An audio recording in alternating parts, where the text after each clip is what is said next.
Welcome back to another episode of CRE, The Unspoken Truth. I'm Charlie Capola with my father, Craig. And our topic today is building a personal brand. So you've been doing this for what, 30, 40 years, your whole career? And my first question, tell me, and we're going to be looking at this through a broker's lens, right? Because that's our niche. Tell me, why bother? It's interesting. Well, one, short answer is the game's changed. You have to have a brand now.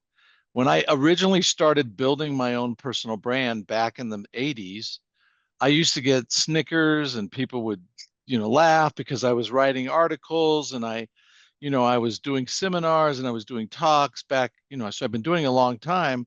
And the brokers were like, "Why are you doing this?" And I'm like, the first answer is for me 30 years ago, and it's still true. Nobody else is going to build your brand for you.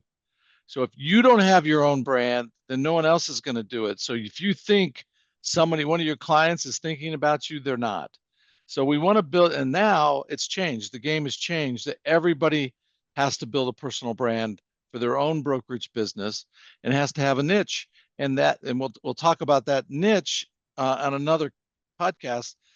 But if you don't have this personal brand that's sticking out there, then you're going to limit your upside as a broker, and you're simply not going to compete in the marketplace today, The game has unfortunately. changed. The game has changed. So, okay, if you want to build a personal brand, where do you start? What's the first step? I always say first step is commitment.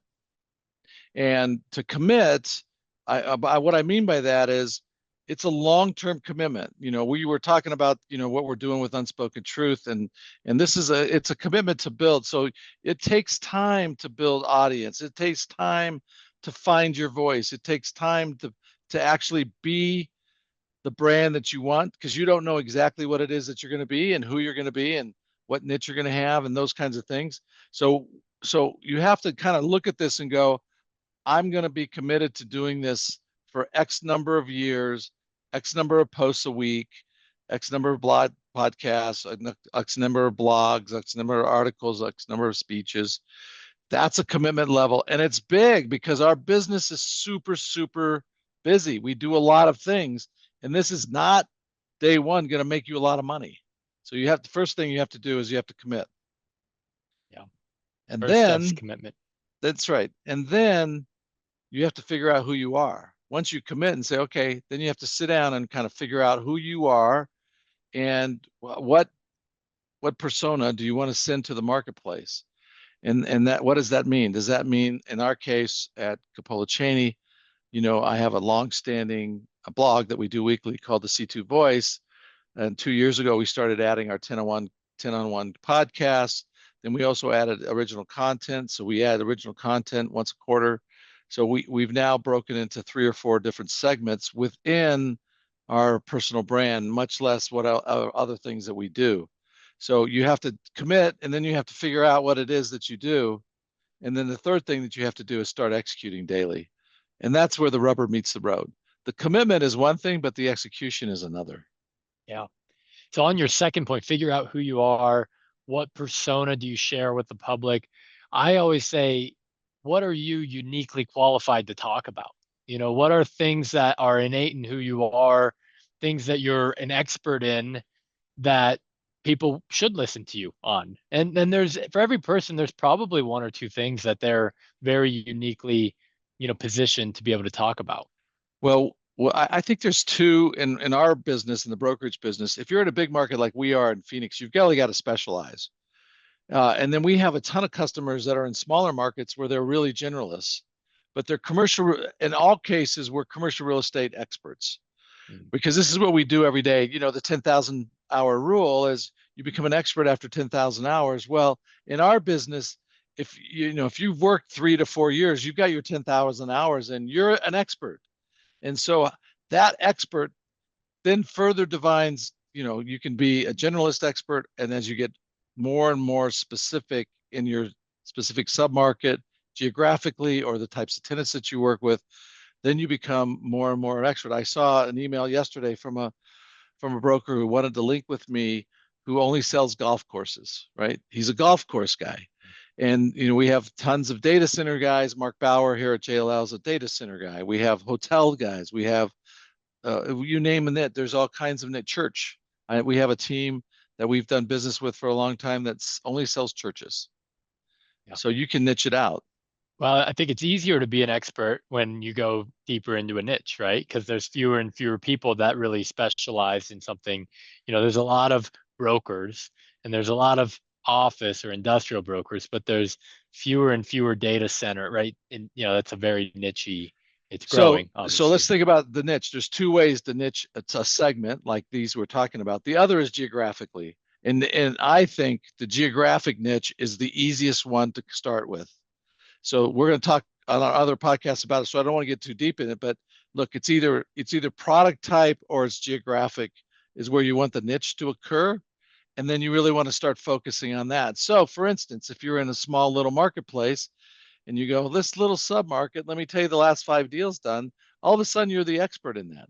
If you're in a big marketplace like us, our team has to do 100 plus deals a year to kind of stay in the marketplace on the metro basis, or we would just narrow it down and say we're Camelback corridor specialists, and here's every transaction done.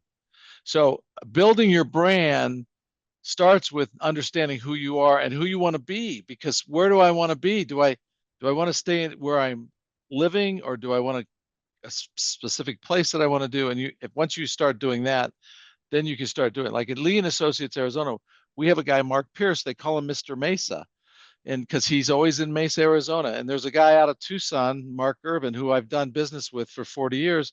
They call him Mr. Tucson, and he is a super powerful broker, but he only works in Tucson. So everybody knows him. He's got a big brand there, and that's what we want at the end of the day when our career is taking off. So you started to list a few different things that you and your team do to kind of build your team's personal brand. Newsletter, podcast, speaking events. What else are you doing? Or what else Um, could you do? What else do brokers do? Surgical email to the customers. So like if you have a niche where you're representing, convenience stores, and you send out an email every quarter to the convenience stores, and here's what's happening in the commercial real estate for convenience stores or gas stations. So you have a newsletter that's specifically to those customers. Because again, think about it. You're trying to get to those customers. You're not necessarily trying to tell it to other brokers. You're trying to specifically get to that person in the convenience store network. And then who are owners of those kind of properties or who are lessors, so depending on what side you're chasing. So surgical emails, comps, sending out comps, but they're within your specific thing. Here's the last deal that we did. You could do other deals, but the market needs to know that, hey, you're a specialist in this. Yeah.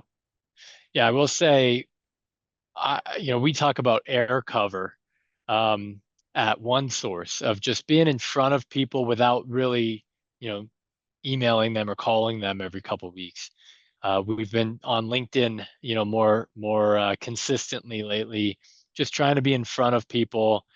One thing I will say is I'm connected with a lot of brokers on LinkedIn, and I see a lot of market data posts, and it all runs the same. It Feels the doesn't same. stand out. Yeah. So Yeah. how do you stand out when you want to be the expert in the market and the data and the comps, but it still sounds the same as everybody else? I think the data Probably is in table. delivery. Well, the data today is table stakes, right? To understand that you have, and in the last 20 years, used to be the biggest firms had the most data. Well, that data has become super available all across the board. So data now, if you just follow the continuum of data, if you add some stuff to it, it becomes information. If you add some additional stuff, it becomes, a report. And then you can add some additional, and that's experience. And so what we want to do is take data and we turn it to experience. So you want to take the data and you want to turn it into, hey, here's 3 things. So my partner Andrew Cheney does a once a quarter update, and he calls it the 1 minute update. It's like, okay, here's all the numbers. You can look at these, but here's what it means to you. There's three to five bullet Yeah. points. And so we force him into saying, hey, here's exactly what it looks like. So we don't just spew data. Yeah. And I think, yeah, that's what I was thinking as you were talking, is the delivery, and someone who's come to mind Jim Keeley, a great friend of yours, passed away last year. Used to be a fan, listened to our podcasts, and he had a niche. He was a North Scottsdale, right? Mr. He Air had Park. his Yep. right Scottsdale Air Park, and he did that annual. I think he did an annual report for like The 30 tw- years, well, it right? was called the 2030 report. So Yeah, he started 2000 and so now it's 2025. So he did 24 years where he'd annually update it and he was the only one yeah, who did it. So it's not just data though. yeah, It's transactions, it's unique transactions. It's charitable work that you're doing you're doing charity work in your community. How are you helping the community get better? It's relationships with other people, those kind of things that they need to know that who you are. And Jim Keeley's a great example of that. We miss him because he was such a great person, but he had such market knowledge in his niche as well. yeah. Yeah, the other thing that comes to mind, building a personal brand. I obviously we talk to brokers all day, every day here with One Source.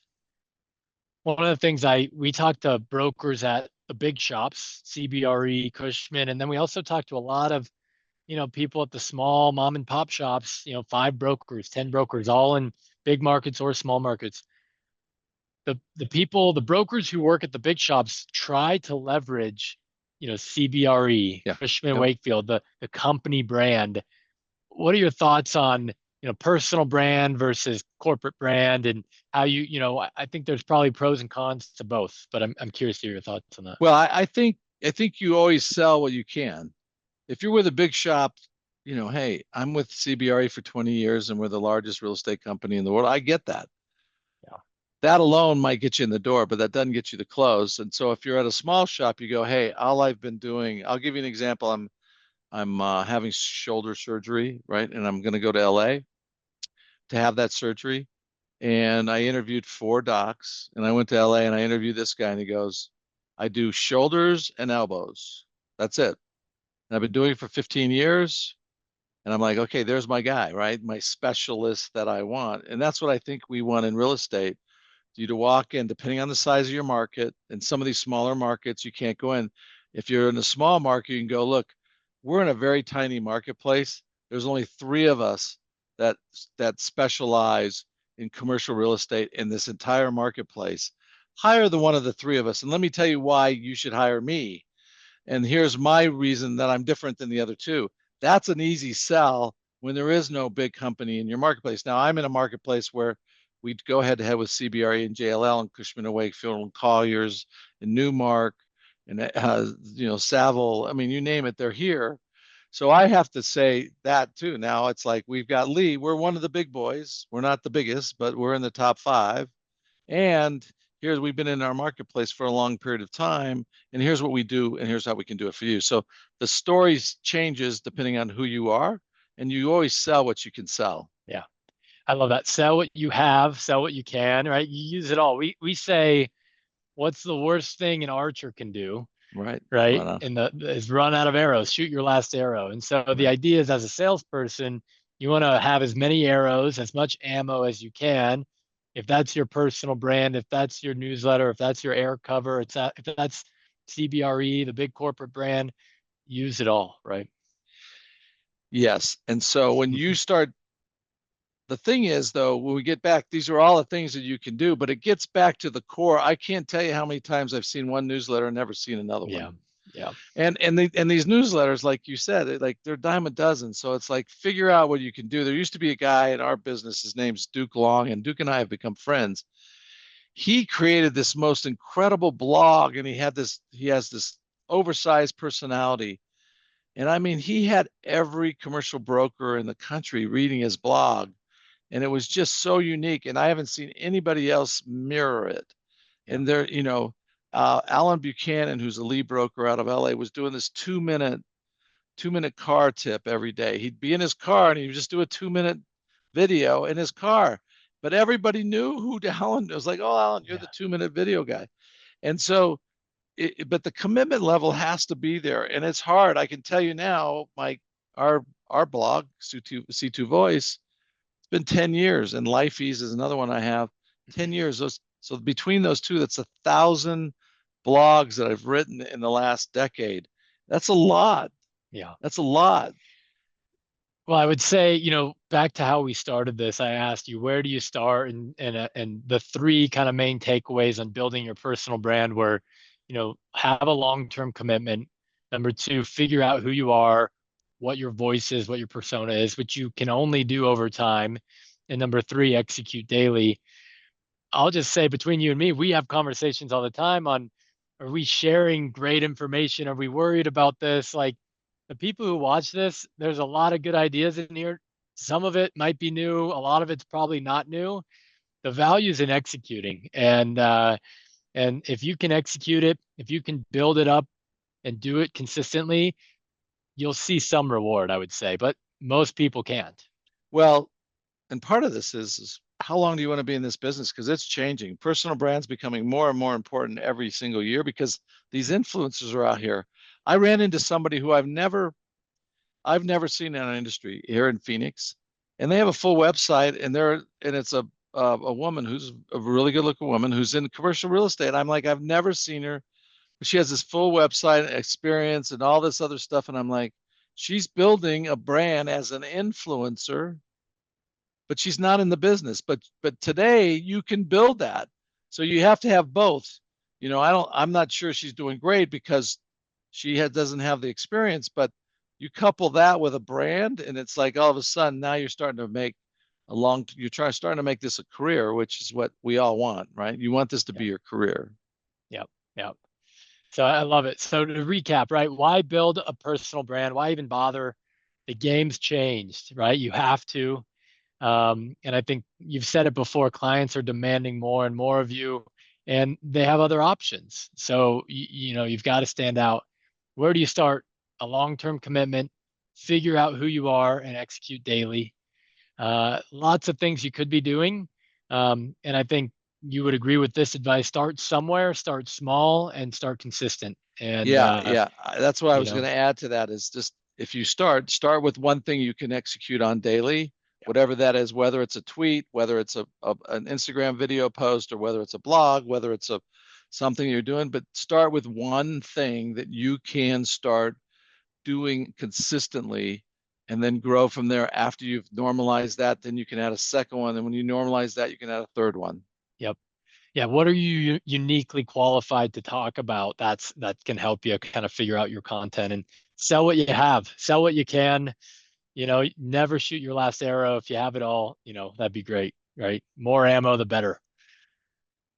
Can never have The enough ammo. the unspoken truth right there, building a personal brand. Thanks so much. Thank you.